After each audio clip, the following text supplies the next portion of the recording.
we've never started, like, we've always started on time at the Writer's House, but we've never started ahead of time. It's like morning. This is intense to do stuff in the morning, right? We're like what? We have 4 of Eileen's books available to you, and after we're done with this session, which, as I said, will be about an hour and 5 minutes or so, Eileen will stay here at the table for a while, and you can come and greet her and have her inscribe your copy. We have the new edition of Chelsea Girls with the amazing Mapplethorpe photograph on the front, which is actually described remarkably in one of the pieces. So that's that. So Chelsea Girls is out I guess in 2015. Yeah. It came out, a new edition. And we have this book of essays and pieces of criticism, and thank you, Michael, and the title essay, the quasi-title essay, Iceland. Recommend it. The Importance of Being Iceland. And then Inferno, a poet's novel. This is so relaxing. Yeah, I know. We're just going to do a bibliography. Yeah, no, I'm like, this is cool. I don't have to do anything for this part. We have this book, which you really have to read, and then finally selected poems called "I Must Be Living Twice," and you really should. If you don't own this copy, you should get it. And it came out, and so they're kind of twins, the Chelsea Girls in this. The design is so great.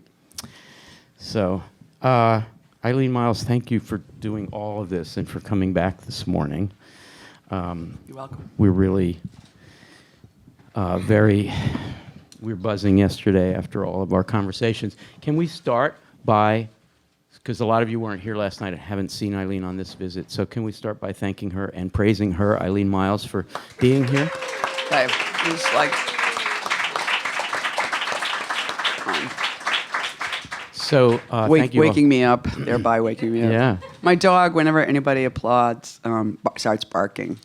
I just felt like an inner honey going, rah, rah. At least he doesn't get up and walk out, which is Right, what some she's dogs very like to do. engaged. So the simple structure, I have a few questions that I'll ask, so Eileen and I will talk for a little while, and then there'll be a moment where, pretty soon, I think, where we'll turn to you, and we have a portable mic somewhere. Lily, are you going to be actually carrying it around? Thank you. So Lily Applebaum has a portable mic, just for the sake of the record, because we like to preserve the record and add it to Eileen's already amazing Pen Sound page of recordings. Please wait for the mic and then, ask. And we're hoping that it can be more conversation and less out of blue questions out of sequence, but that's like a high expectation, and I apologize in advance. Because what does sequence mean? Right? Yeah, what is sequence? No. Fuck sequence. So, okay, you can ask out of the blue questions, and if you ask a sequential question, we'll just frown at you. Yeah. And also, since we're talking about Lily helping us with the mic, I just wanted to thank, again, Lily Applebaum, who is the coordinator of the Writers House Fellows Program, who does amazing, amazing work making all this happen. So, and then toward the end, I will ask a few final questions, and Eileen has graciously agreed to, read a passage, or if we're improvising questions about a poem, maybe a poem. So thank you in advance for that. I wanted to start, pick up something from yesterday, because you talked about the sudden death of your father, which took place in 1962, so it's a long time ago. 61. It's a long time ago. Has affected you in ways that are just all across your thinking about writing and life. And one way you told the students yesterday was that it even extends to the sudden death, the sudden ending makes you very conscious of abrupt turns, transitions, and of course this is a hallmark of your amazing poetry, but it's also true of the prose. And also of doing short poems rather than big long poems, you even said yesterday. There's something about that. So that connects a fundamental trauma or a shortening in your life has affected your art in ways that you're just still discovering. Mm-hmm. Did you want to add to that? Is that overstating it, do you think, a little bit?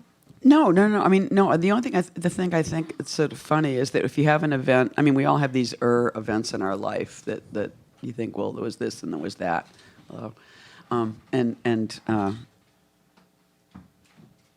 they're kind of your BC, you're kind of, like the map of time in your life. But it's more of a narrative thing, which is to say that I at various points I would think, oh no, am I going to write about that again?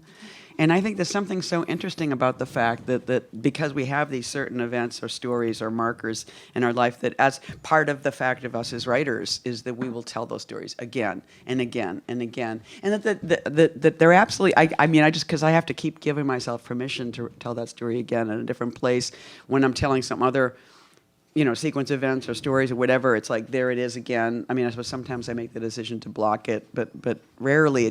What's interesting in a way is seeing where it fits in again, how it fits in again, how it changes the order of things. And I really, it's part of the reason I feel comfortable in doing it is the writers that I've read the most at different points in my life. I noticed that about them. I'm like, whoa, he's telling this story again, And one of Robert Smithson being one of them is his collected writings is a fat book, which is so interesting. A visual artist who started off as a poet, and the thing being he was delivered by William Carlos Williams, which is so weird. But in all his interviews and all his articles, it's just this amazing shapely flow thing where it's just like the same things link things again and again and again, and it just seems like of course we're writers, we have motifs, it's sort of like, and I think of it in a certain way, I think of it more of as a music thing than anything else, and so I want to assert that because it's sort of like that you could absolutely write about one thing your entire writing career, and that would be a beautiful project. We know that about painters, like a bowl of fruit again, a glass, whatever, But I want to slightly... You see technique and pattern from that, too. Yeah. I mean, I think you're absolutely right about the experience of reading all your work, that the death of the father or the death of a parent or the sudden death keeps coming back. But I want to slightly different. I don't think you actually tell that story the same way, even remotely, twice. Yeah. And my father's alcoholism is the key moment in it, but there's a lot of other... The death of your father is everywhere and never said the same way twice. I can't remember him dying in my father's alcoholism. He doesn't. He doesn't. But, no, thanks. But you're told by your mom... I didn't. I was like, I blacked out on it at that time. But you're told by your mom to watch your father in a slightly different context, meaning it's a weekend and he's drinking, and Eileen, would you please watch your father? But watching the father and then seeing him die later, which is off stage, you don't actually tell that. So the idea of, and then in front of one of your friends, you kiss your father, which you think a lot about. There's a lot of... laughed at me, yeah. But it's a big moment, it seems like. Yes, yeah. And then in that same story, my father's alcoholism, you remember that the kids, you and your siblings, I guess, make a game called Clean Kids to Dirty Kids. Which dirty Kids and Clean Kids. Right, you would start dirty and get clean, right. And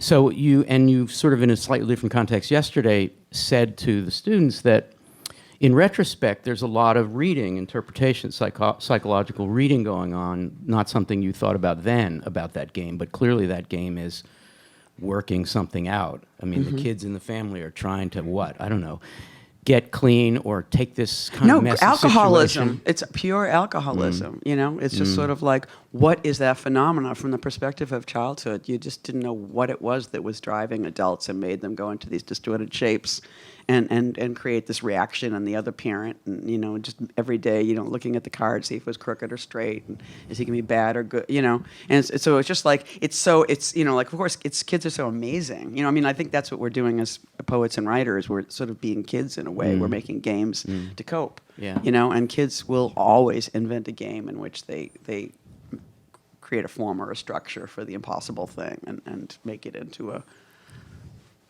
fairy tale or whatever, an interaction, an activity, and so it was that. And I remember my mother's naivete. I mean, I think even then was shocking because she was thinking, well, we'll probably sell this. What is this that you kids are so into? Rather than realizing we were just children of an alcoholic, and we had made a 12-step program, upstairs, and like by drawing the dirty man and the clean man and the purification ritual. I wanted to say, too, it's like in my father's alcoholism, I mean, the thing about returning to the same subject matter again and again is it's like, I think it's how you grapple, or how I've grappled with form. Because sort of out of sort of embarrassment or, just kind of inevitability is like feeling yourself falling. You just have to do something different, And so, Right. the thing I'm most excited about my father's alcoholism was just like a writer that I loved at the time was Yukio Mishima, and he had I think it was a book called The Sound of Waves, which was, I think he won some huge award for it or something. But it was very very beautiful, very kind of pondy storytelling. It was like I love fiction writers like Jerzy Kosinski. I mean, these are all like 60s references, but Jerzy Kosinski has a book called Steps, and it's sort of like it's being in Eastern Europe after the war and all these horrifying events occurring. But he just tells them in splashes. They were like narrative splashes, and it really gave me a sense of how you could construct fiction differently. And same with Mishima, it was more poetic kind of thing. And so I felt like something, and again, something I know, like the joke about snowflakes and, how many words there are for snowflakes, how many words there are for alcoholism if you're a child who grew up in no other container, Yeah. And so it's sort of like the economy of whatever Mishima was offering and these kind of like puddles and bright, kind of splashes were the way I could handle the memory of the materiality of alcoholism from the perspective of being a child. I never say it, just feel it, And also sudden turns, sudden abruptions, discontinuities, getting back to this sudden death. You were saying yesterday to the students that once you experience such a major sudden loss, you're always conscious of things they're going to end, right? They're going to end suddenly. And there is something even in the poem, but also even in the line sometimes about that. That's what you were suggesting yesterday. There's a poem, Mount St. Helens, which may not seem directly relevant to what we've been talking about, but it is, right? Because there's a young poet who dies dramatically in the volcano. Right. And you didn't know him that well, but you have such a powerful reaction to it. And I wouldn't say there's your dad's death operating again, but I think it would be interesting to talk about the lines themselves as part of what you do with Joel Colton's death, because you talk about teaching that poem, teaching the line, Joel Colton's line. Right. Do you mind reading it? Yeah, sure. It's on, you have your copy, it's on 251. Did anybody, Eileen reminded me that Joel Colton was a Philadelphia native. Anybody know Joel Colton?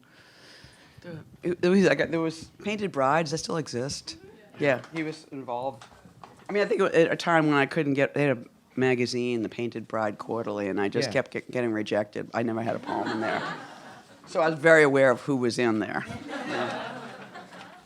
But what's so amazing about this poem partly is that it's not a, here's, do you want to just use mine? I'm embarrassed. sure. I have markings, but Thoughts. that's okay. Not a lot. In that one, Highlighting. anyway. Oh my God. Oh my God, no. You don't. This is the only poem I'm going to let you see because there's so many that are no, you're looking at other ones. It's an elegy, but you didn't know him that well, so it becomes something about teaching again, I think. But anyway. Mount St. Helens. Joel Colton died right here. He was a poet. He visited me once in his car with a Polaroid camera. I got it somewhere. Portrait of Eileen by Joel Colton. I know I've got a picture of him. And you can see the landscape traveling by with some poets in their 20s. When I knew Joel Colton, I was younger then. It's a story, said Juliet. Yeah, all that lava. I don't think of him, but I use his lines all the time. I had this poem on my wall for a year. See, they get born on the left, I tell my class. It's a spine. I mean, Joel Colton's, a snap of his nerves, heading right, the infinity of his line, born, die. Every time the gesture is complete, Joel Colton, he died here. You have this, there's the pedagogy again, we were talking about it a lot yesterday, but you're teaching your students the line. It's not about Joel's death, it's about what we have left of him. Every time we start a new line, it's born at the left. Yeah, and dies at the right. Right. And the lines are really, your own lines are really short. Right. But they don't necessarily do that. Mine tend to wrap around sometimes, too. That's true. It's just like John Ashbery was the person I guess I first noticed line breaks with, because I noticed he did two things. Like he either did the complete statement and the line ended at the line and the whole thought was there, or he did the wraparound. So it's sort of like, in effect, the right side of the margin was like flickering, which I always thought was so part of John's. Like he gives these talks at NYU in the spring, and one of his talks is like about the cinema of poetry. But I think he's the most, I mean, for me, it's sort of like hopping around, leaping around within the poem. So much something I learned from him, and in many ways, because he just is very labile, you know. He's also the great user of the word here, meaning what we're doing now, the writing. Right. And that poem ends with here, which is what's left of Joel in the lines that you teach your students. I mean, and also it's just an interesting. I mean, I think it was. I wonder, was it painted?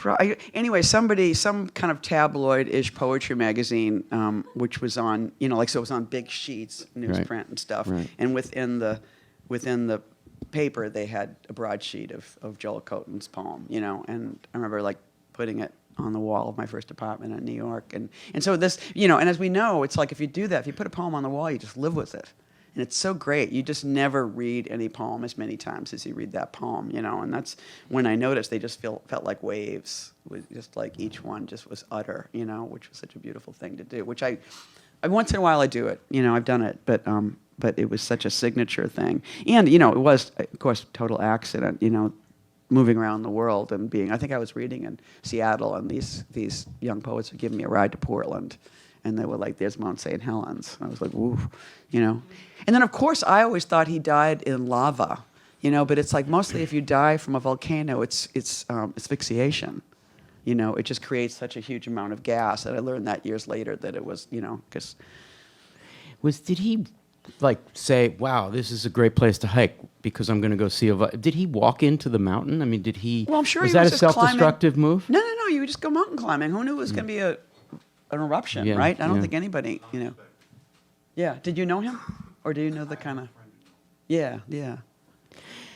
I have another question, sort of sequence of questions, and then I want to turn to the audience for their questions. This has to do with two concepts that you give us in the poetry. One is in a wonderful poem called "For Jordana." I think that's the title of it, where you say, "I think writing is desire, not a form of it." Right. And I think again and again, this is obvious for people who've read Eileen Myles' poetry, but again and again, the poetry isn't symbolizing desire. It acts out. It is desire. It Right. is, and there's a lot of Smith Coronas humming and getting you stimulated, and the poems become sexy, and the experience of writing the poem becomes sexy, and desire gets in the poem because of all that stuff. But you've also said, and this may have been tongue-in-cheek, this is in a piece of prose, February 13th, 1982, about your book party. I think it's the first book.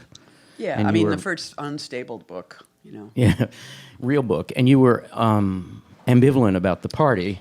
I was and scared. Seeking to get out and go drinking and not stay too long at your own party or something like that. Well, you're supposed to, how do you end the night? I mean, that's always a big problem, right?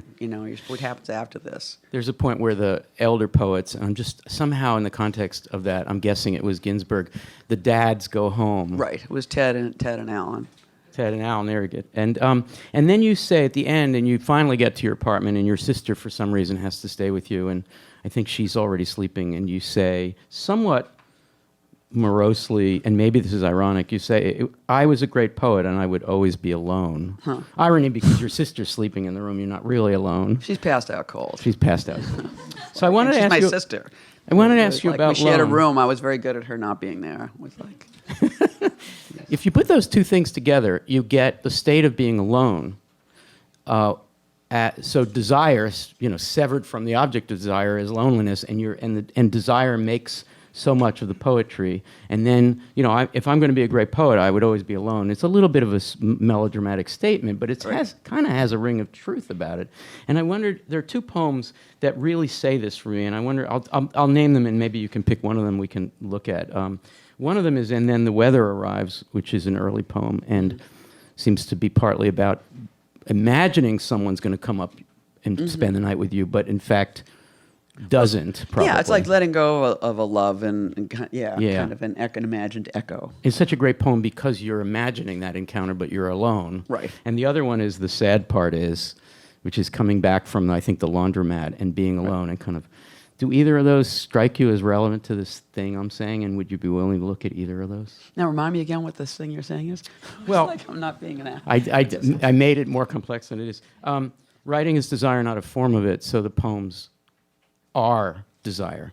And so one is desirous and makes poems. And desire isn't always sexual. I mean, in a way, it's sort of about a desire. I mean, I think we were saying this. It's just like a desire to be present. Right. And the how completely, I just sitting here now, it's just like, some part of me is like, and not because how wonderful to be sitting in front of a room full of people talking about your own work, right? But then there's still no desire there's right still, now. But there's still that biological or that thing where you just kind of forget where you are and what you're doing, and you're, later on, I think I better go do that and thing. It's just like, and it's just like, it's so kind of like missing the party, of the present. I remember talking to. Like I'm a quasi-Buddhist, and so at different points, so it means I sit some of the time.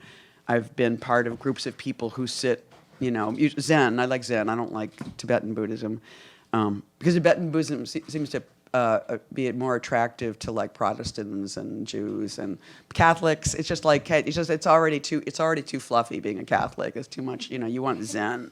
With like less, please.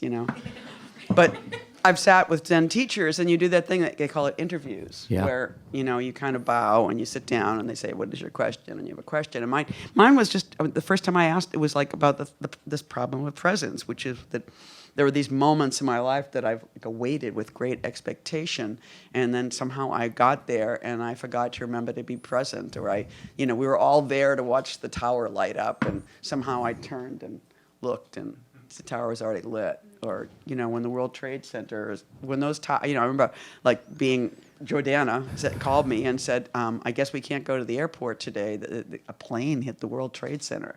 And I was like, what? So I'm throwing all my cutoffs, running up to the roof, and looking, and there's the two towers flaming, and then I was like, I better get some coffee. Go down, come back up, and there's only one tower. And I was like, whoa, I need some more coffee. I go down. So obviously, it's like the great, spectacle of actually seeing the towers collapse. I wish I saw that, and stuff. But it just as an illustration, it was just like endlessly, always somehow missing the thing. And so I said, what is this about? Why am I always not there? And he said, well, it's not the moment. It's all the moments leading up to the moment. It's sort of like you already weren't there. That's the problem. It's sort of like you weren't there before you walked in the room. It's sort of like, so how could you be in the room? And it's just, so I feel like my work so much, it's not whatever the line is, desire, not a form of it. It's sort of like, I desire to be here desperately. You know what I mean? I think love is like that too. It's just like, am I actually connecting with another human being? Is this actually happening? And in the first of those poems, the weather, and when then the weather arrives, you're imagining someone coming up the stairs and spending the night with you, but that doesn't happen. But the poem does that. Exactly. Right? It's like Greece. You get to go to Greece for a month in the poem. Yeah, exactly. It's sort of like, I hate to use such an ancient, it's an ancient word, consolation. Poetry is a consolation for the ways in which you fail to be present. I was a great poet, and I would always be alone. That doesn't mean like literally alone. It means that the state of being a poet means Greece is here, Joel Cotten is here, the encounter I'm not having tonight is here. Home is here. Yeah. We've already talked about it, but would you be willing to read And Then the Weather Arrives? Yeah. No, it's page 97, a very early poem. Thanks. And then we're going to ask for questions that you might have, so get ready. They're already not ready. Oh, there's stuff written. Please don't read I those. can't. I won't. I'm just Oh, you make me so embarrassed. There's a clean copy. No, it's perfect. She's going to... There's like underlining and then like a line and a little loopy thing. Right. Getting older, less wild. I wasn't going to say that. But you weren't even that old.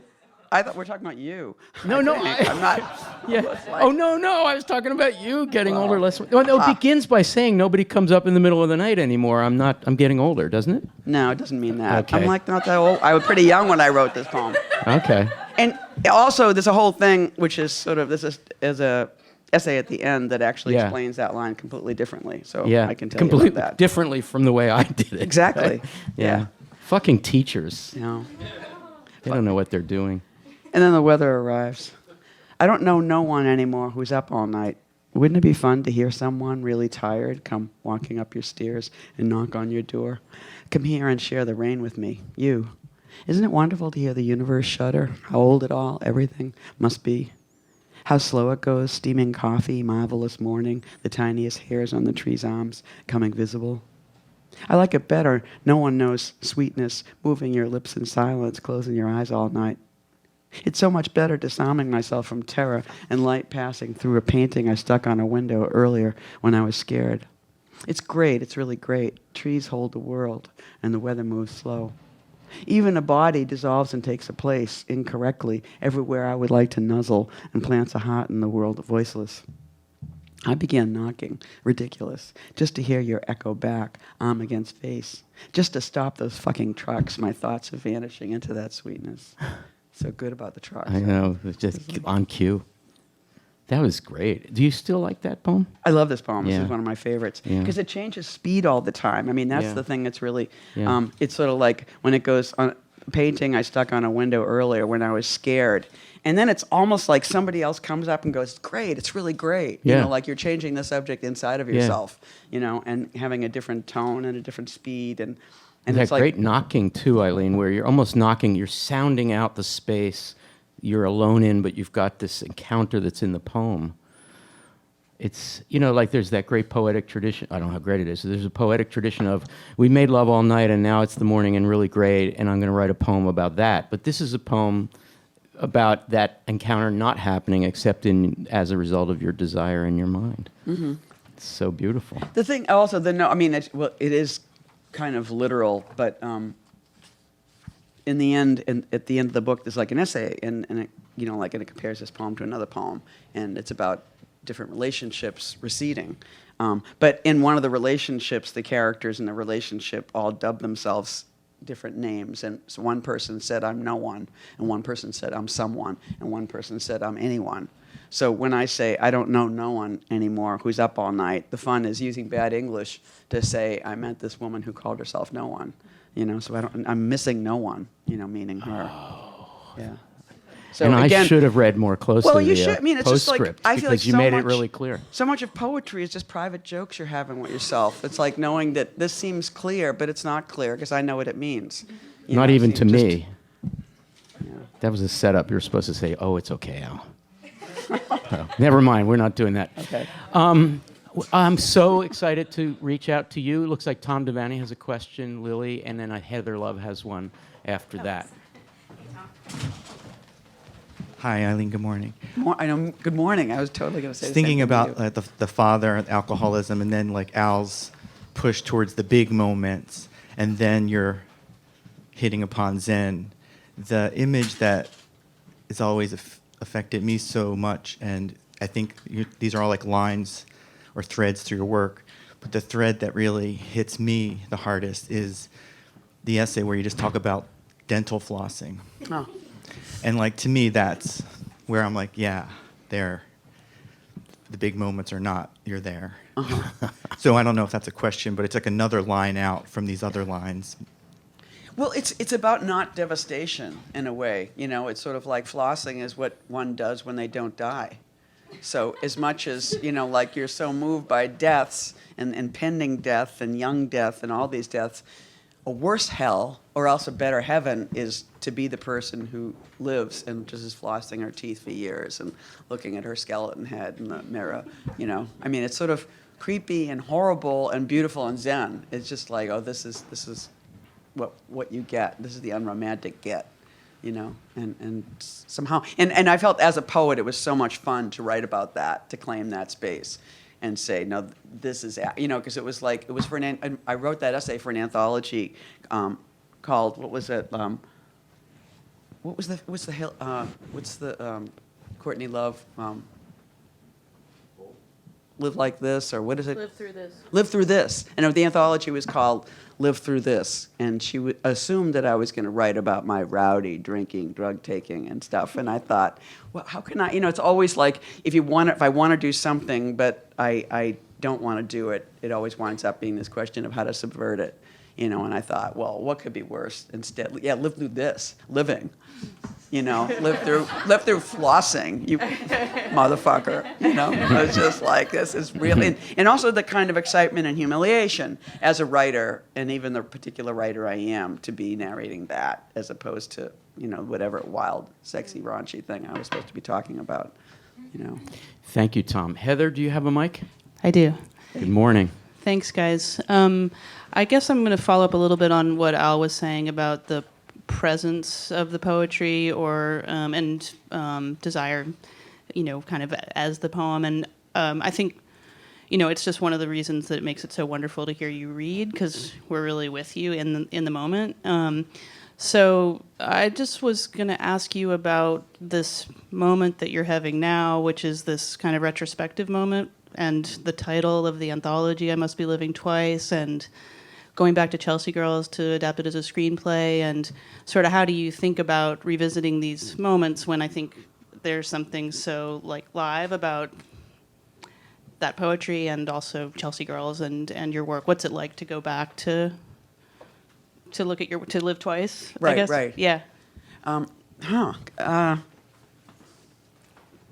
mean, I guess it's kind of another performance in a way. It's sort of like, and even I feel like I suppose the challenge is how to make that be real and not like just kind of a rolling over this thing and just kind of, but part of it, the thing is the process of having one of these moments is such a woolly, weird process. Like this book was supposed to come out in 2007, and then, like somebody was like trying to hook me up with an editor at HarperCollins. They thought this editor would really like your work, and so I sent her my then version of the book, and she was like, no, but we'd like to see a new book of your poems. So then I made a new book, which later turned out to be Sorry Tree, and she was like, no, I don't want this either. And so then I wound up, like looking, then I had a new book, and so then I looked for a new publisher, so then you just go on this long detour, that took 9 years, really. And, because then what happened, then I started kicking out all these new books, and then I had to update the selected, and then you had to find a so it's sort of like the whole road to it became the thing that made the thing become alive again. By the time, and then we had this motherfucking fight with the cover, and it was like a year of stall, and it looked like what went wrong? A month actually, because I had a really great like a Jack Pearson photograph of actually it was this one. It started with this. First we started fighting with Chelsea Girls, and then the fight went all on to the selected, because I had a Jack Pearson photograph of the original edition of Chelsea Girls that was so beautiful, and I had always thought, that was the cover. And usually, I guess, like working with the independent press, people are always like, oh, Eileen, and I get what I want, or I know how to get what I want. But this was like the Pope, it was like, no, and I was like, what? So we got through this one, and then we went on to this one, and it just was worse, and it just stalemated for a month, and just great, it looked like they weren't going to publish, like it was just so hard. So it's just like it wound up being so hard won in its own way that it was so kind of, and then interesting. It's like editors, the worst editors wind up being the people who say interesting things and then change the whole. Because I have a poem called "Sorry," and in the middle of the poem it has a line that's, "To me, I mean," with a comma, and that was the title of my selected for a long time. I thought it was because I love language that distorts. Like it's sort of hard to say, "To me, I mean." It just becomes beep, beep, beep, beep, and so I thought that's kind of cool, but it's sort of like my work. And then when I met this guy, we had coffee, and he was like, "Why not new and selected?" And I was like, "Ugh, it's horrible," And then I went home, and then just like that thing again. It's just like somebody says that, and I think that's horrible, and then I think, what would that be like? And then and he said the obvious thing. It's like a new and selected is like 20 new poems, your best poems, And I was like, what are my 20 best poems? And it was so interesting to pick them, and then suddenly the book was different.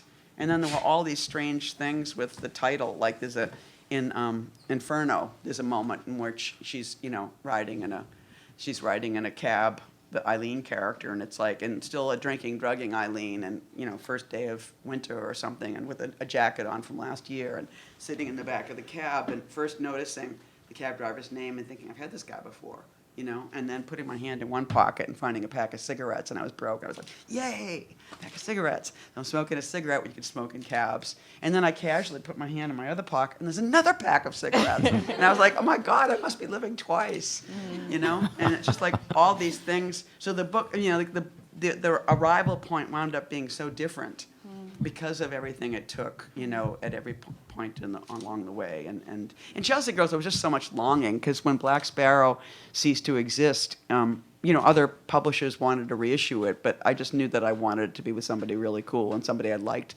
as much, if not better than, and I wanted a larger publisher. Right.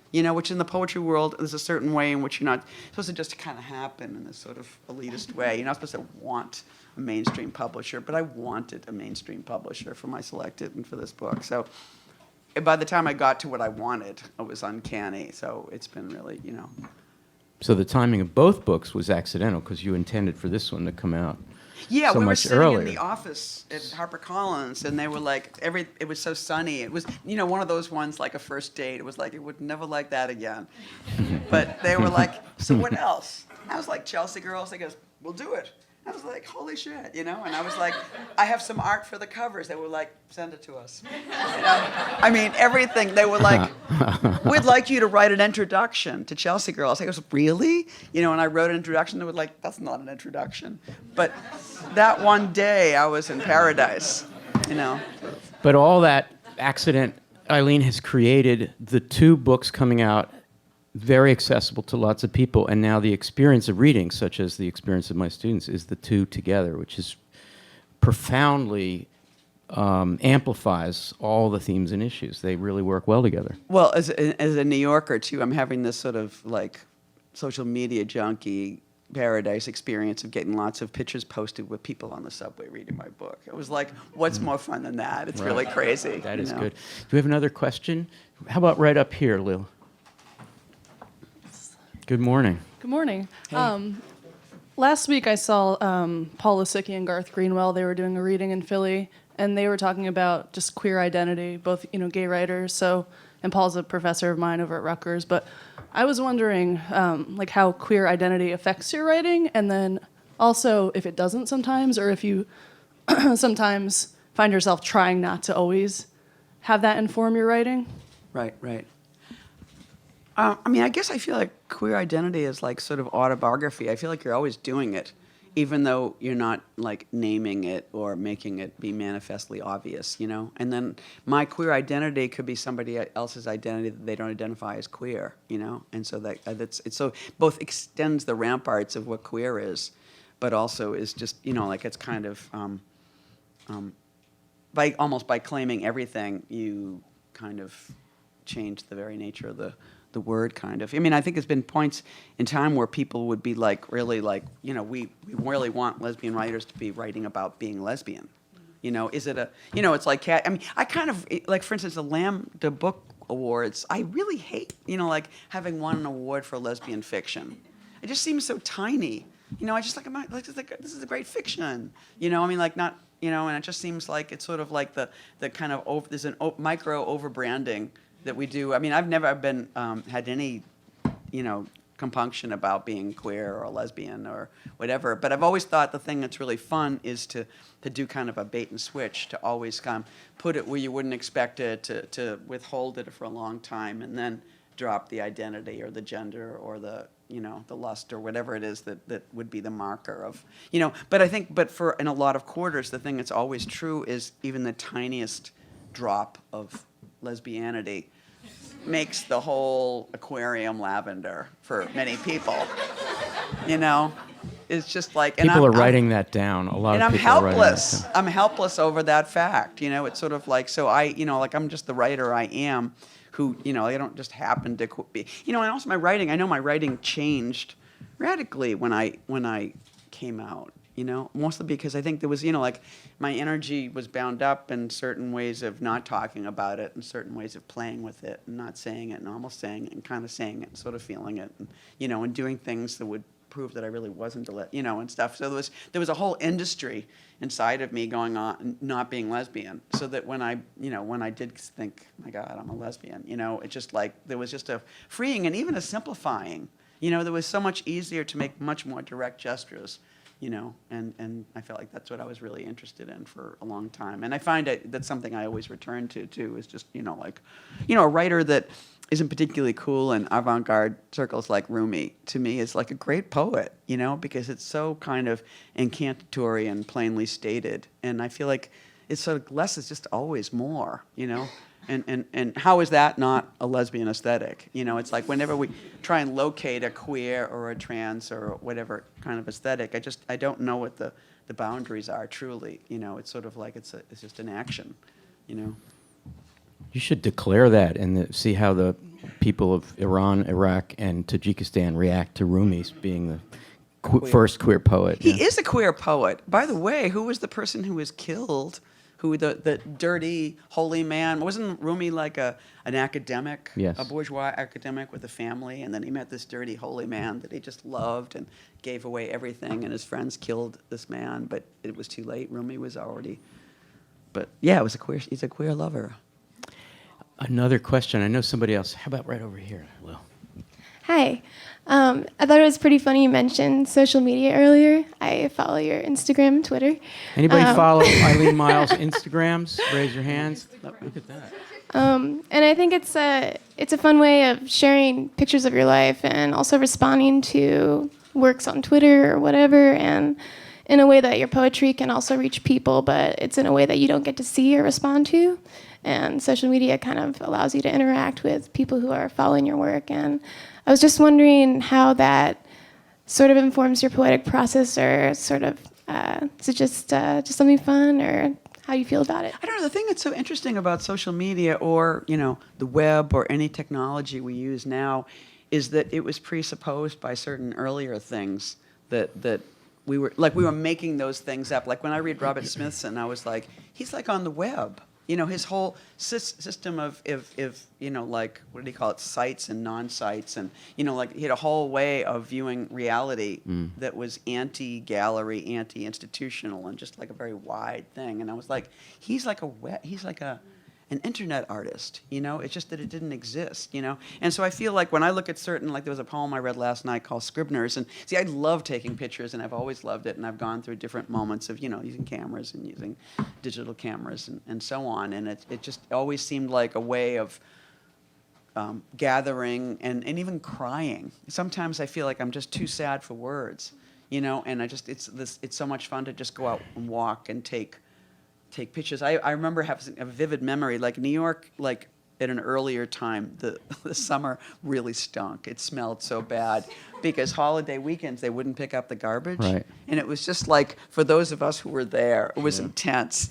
But really great. Like the city was empty and stinky, Yeah. you know? Like July 4th in like 1982 or something Yeah, like that. and everybody was selling everything on the street too. We called it the mall, you know, and there would just be on Cooper Square would be all these like blankets and every poetry book imaginable, and just all clothes, and you know, and then later during AIDS, amazing wardrobes because people's apartments were just being emptied out, and it was like an amazing Agnes B shirt that I feel like somebody who just died has left me, you know. And it was, so, but I, you know, like I would just often just go out on those weekends and just take pictures like crazy, just to be. And then later, retrospectively, I would write a poem that would be all those moments and stuff. So there's a way in which, you know, in the same way that like I've been starting to try to write a screenplay based on Chelsea Girls, but the thing was, first there were movies, then I didn't know how to write stories, but I knew how to dream in movies, and so I wrote these stories thinking they were movies, and so now there's this thing of flipping it back into the movie that I dreamed, you know. And I feel like poems are that way too. It's like it was always visual, you know. So it's just, you know, and so now the social media is just doing something that's so kind of the language we're in, and have been in for a very long time, since, you know, the invention of the camera, certainly. So you've been Instagramming for 40 years. But also, what about Wordsworth and Prelude and Spots of Time? You know, I mean, I feel like, what the hell? You know, I mean, I think it is so much about poetic apprehension is a picture. It's Eileen.Myles, Instagram, Eileen.Myles. Is it? Yeah. It is. I finally figured it out this morning. I've been looking at them, but I wanted to address you, and you have to do that. Another question way in the back?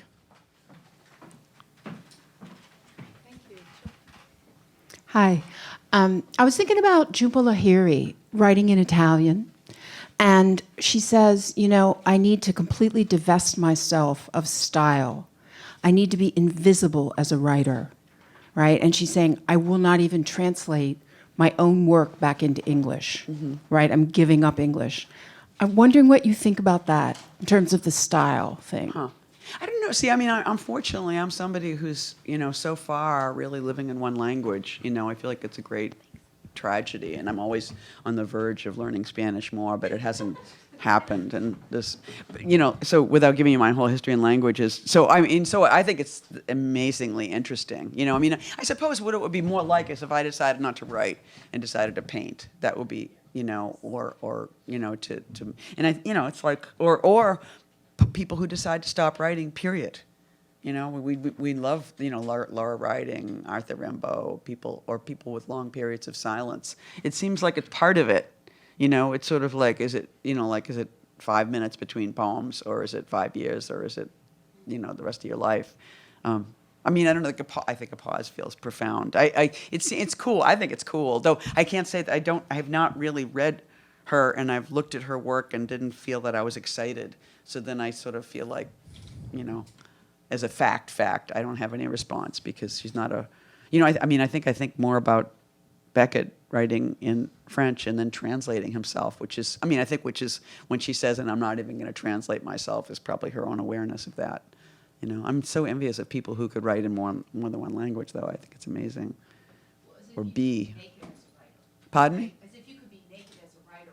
What would that mean, be naked as a writer? Well, I'm very tied to style myself. Uh-huh. I'm in it for style. And the idea that would all go and all you would have would be, I guess, some more rudimentary relationship to language. Right. Well, I think the people who use procedural, limitations in their writing are throwing up. We all do that. I think going someplace else and working in a different space, working on a different chair, working in a different cafe are all like limitations. Maybe you don't have to go as far as to divest yourself of the English language. Yeah. We have a question here. I think it's Lily. radical in the context of not being avant-garde, may I say. You know what I mean? I think it's that in a way. It's okay.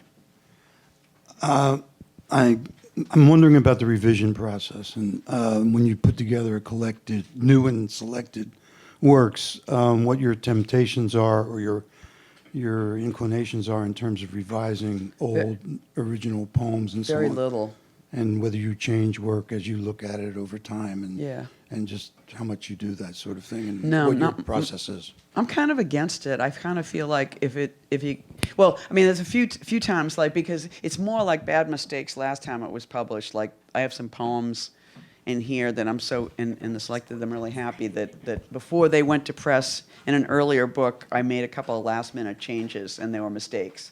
It was just like, and it's because I think you shouldn't change as a book when you're in galleys, or it's like really risky, because it's sort of like everything's moving really fast and the stakes are really high and you're a little crazy, So it's sort of like I feel a little bit like I shouldn't be trusted in that state to like make serious, decisions about my work. So in a way, I try and not use poems that I'm not sure of, not rewrite. If I've got to rewrite it, I think rewrite it and put it in some magazine. Don't rewrite it and put it in your selected poem. So I kind of feel like I like to leave in Chelsea Girls. Well, I think there was something changed. It was like really funny. I shot heroin with a guy, and I discovered who he was. And so I did use his real actual name, and I think I had used a fictional name before because I wasn't sure who he was or what, So there's a few little things like that details, but nothing really, I say move forward, like why don't hacking away at the past? I heard didn't Whitman like rewriting things so constantly. crass? That seems insane, You've told us about at least one encounter with someone from your childhood or from your growing up that appeared in your work.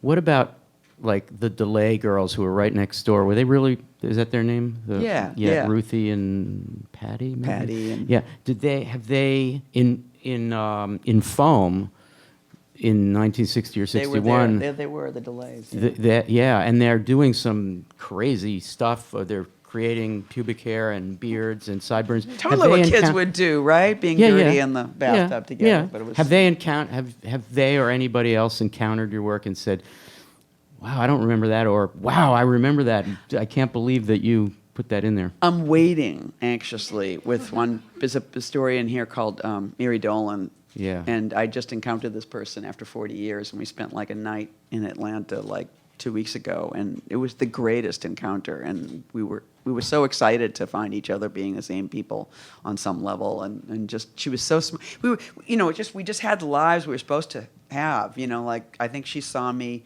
as the risk taker, and I saw her as the smart person who always did the right thing, and stuff. And she's like a nurse and a grandmother, and but still, I was like, my arm hurts, and she would tell me what it was. It was just like, you want Mary on your side, And so she has not read my work, and I gave her this book, and I'm just scarily experiencing the silence, because I say things like she was in love with me.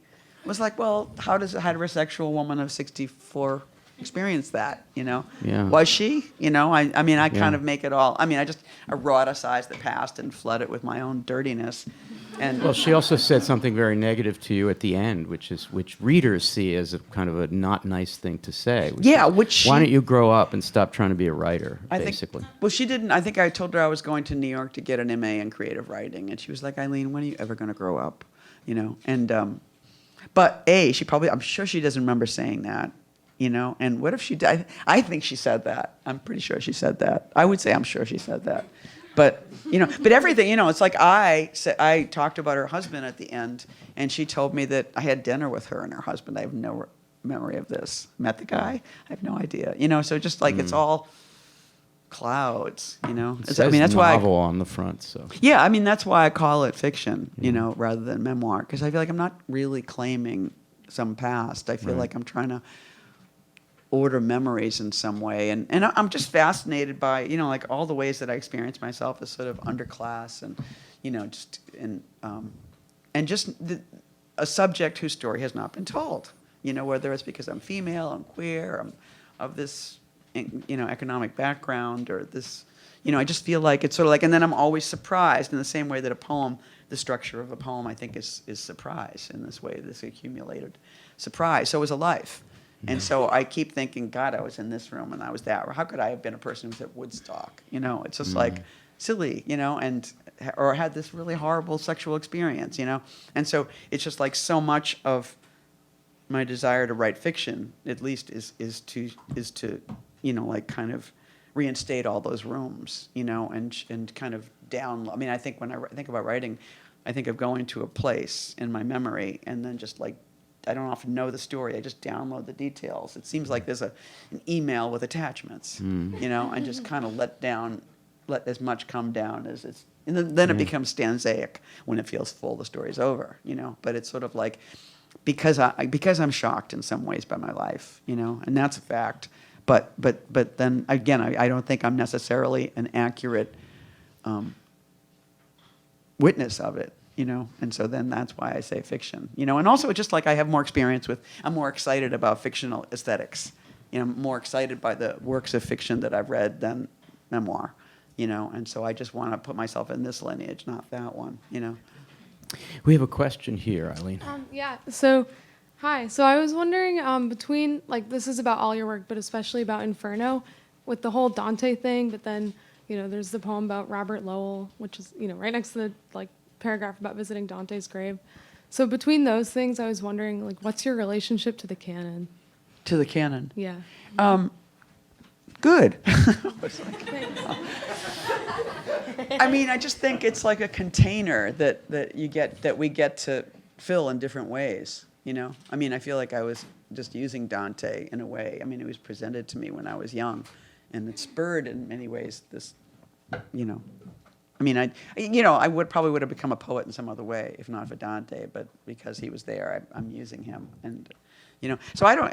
It's sort of like I think the canon is there to be interrupted, and become like a new canon. I think that's the main thing. I don't believe in throwing things out necessarily. I just think it's sort of like amending and the thing that's so important in literature, I think, is order, right? It's like one of the coolest things I ever read. I was at McDowell once, and I went into a drugstore, and I noticed they had a Christian book rack, which was so crazy, And it was just like all these crazy books, like The Blood of the Lamb, and I was like, "What is?" It was like pornography, like picking up this stuff and reading it.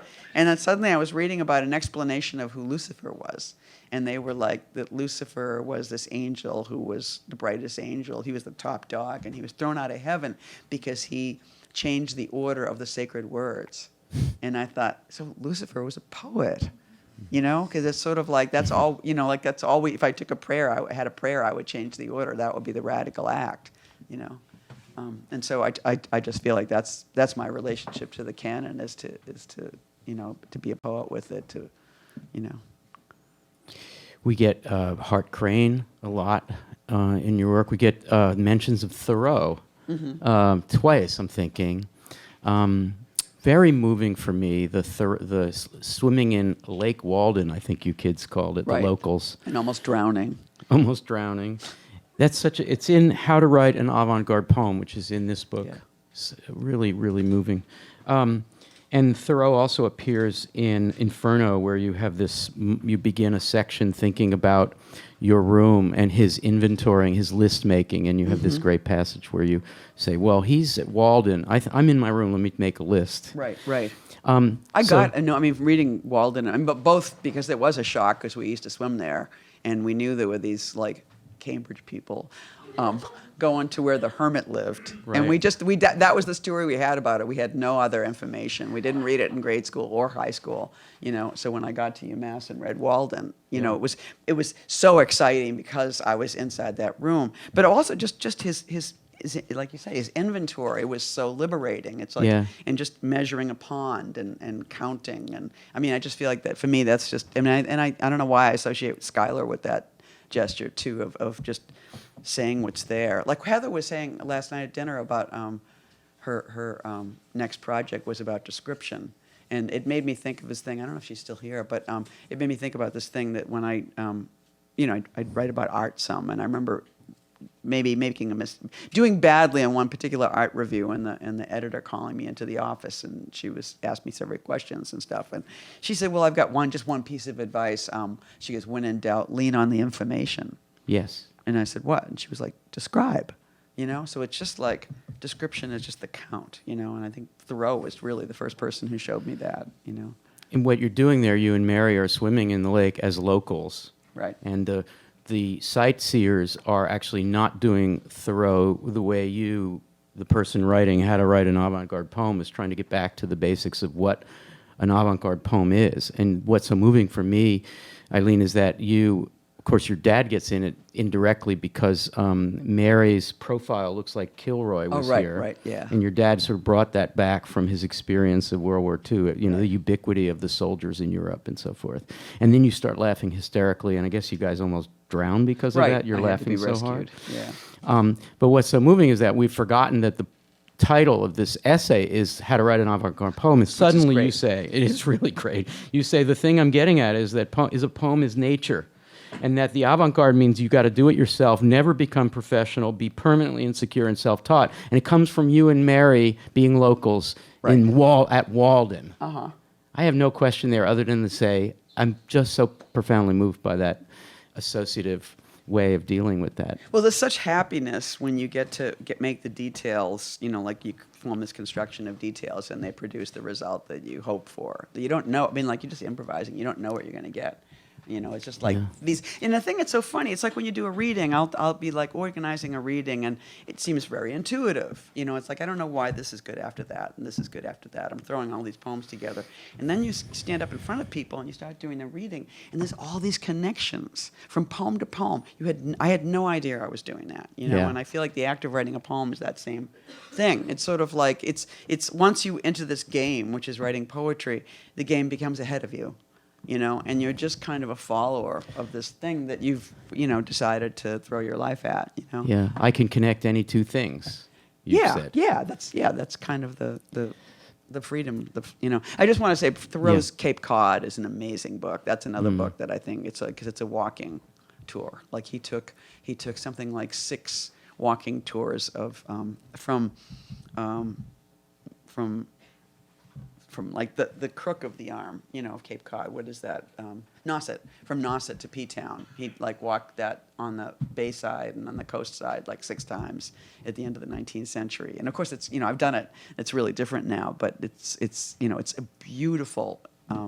And he describes. Yeah, and he says the most beautiful thing in the world about Provincetown, which he says, like, here a man can put all of America behind him, you know, which is such a great thought and feeling. The thing I'm getting at, you say, is that the poem is nature, and you're connecting that experience to the class experience of being the locals, and that's why it's moving for me that your father is bringing Kilroy in. Somehow the 2 ragamuffin girls are in this lake that's supposed to be this sightseeing site, and you're kind of getting back to what a poem really is. And you're invading the canon. I mean, right, by exactly. getting your friend's big nose in there. Right. And calling it Lake Walden, you know, being unaware of how profound what Thoreau was doing was, and then calling this thing How to Write an Avant-Garde Poem and saying, let's stay unprofessional. It's me and Mary in the lake, you know, always. So I want to end by getting back, we started with your father and getting back to that. There's a passage in Inferno, it's 103, 104. And I'd like to ask you to read it. It starts with Lucy Lepard talking about the poverty of the poet, and you thinking about, well, what's it like for someone who's already working class to become an impoverished poet? And then it ends with being very sad, going back to Harvard and thinking about your dad. 103, 104. Okay. And we'll conclude with this. I can tell you where to start if you want. 3. Like right. The Dead in His Honor you're talking about. I read. Yeah. That's not one. What page? Yes, 103. Same book. Yeah. I read Lucy Oh. Lepard's Pink Book. Oh, it's that you're highlighting. That makes sense. Okay, great, cool. Interestingly, I got a fellowship from Harvard. I'm going there for the whole month of April. I mean, Poetry Month in Cambridge. I hope you don't spend the whole time crying. Right? No, me too. In Somerville. I read Lucy Lepard's Pink Book about the scarcity of working class artists. I can't remember if she was working class or if it was just cool to think about. In America, the artists of her generation and every generation since World War II went through a transformation, rejecting their middle-class roots because even they, middle-class people, weren't really supposed to be artists. Only the upper class in its educational system can properly produce artists in this country because only the upper class has the access to the beautiful or the capacity to comprehend rejecting it like Baudelaire did more than a century ago. Middle-class youth can certainly get acquainted with the conceptual structure of art in college, but really how can he or she experience it as true or usable? That requires a deeper transformation, a kind of economic drag. For a long while, the aspiring American artist had to put on the clothes of the worker, the overalls and sweatshirts, clothes for working outside, construction boots. The female artist must perform in a G-string or a waitressing uniform, snapping gum with a name tag over her breast. The artist is sort of a child, deliberately naive, talking dumb, someone steeped in regional kitsch. The artist pokes around, wastes a little time, 5 years, 10. The artist must be entirely willing to live in the worst neighborhoods. Voluntarily, the artist becomes poor, and in that poverty, she will begin to live in another time, a time outside of middle-class America. The artist goes down to that other place for a while, down like a roller coaster, long enough to build a career, then click, click, click, click, like pushing back up. The dirt of authenticity now on them, and all the good training on the inside. But how, Lucy wonders, can the young working class man or woman ever accomplish this? Because we're asking someone who grew up almost poor to actually become poor. You're asking me to live in Somerville. You want me to go to the crying part? Okay, you want crying, okay. I can tell you about crying one night more than almost any other time in my life. I was staying in Adam's house. I just read at the Grolier Poetry Bookshop in Harvard Square. When I was growing up, my father delivered mail to Adam's house. By the end of his life, 1961, his drinking was so bad, guys from the post office were calling my mother, "Jen, we can't keep him." People at Harvard are complaining. Harvard was my father's Bowery. He collapsed and pissed his pants. He was the mailman passed out in the halls. Greedily, even respectfully, like Yukio Mishima, I wanted to leave myself dead there in his honor. Eileen Myles. Thank you, guys.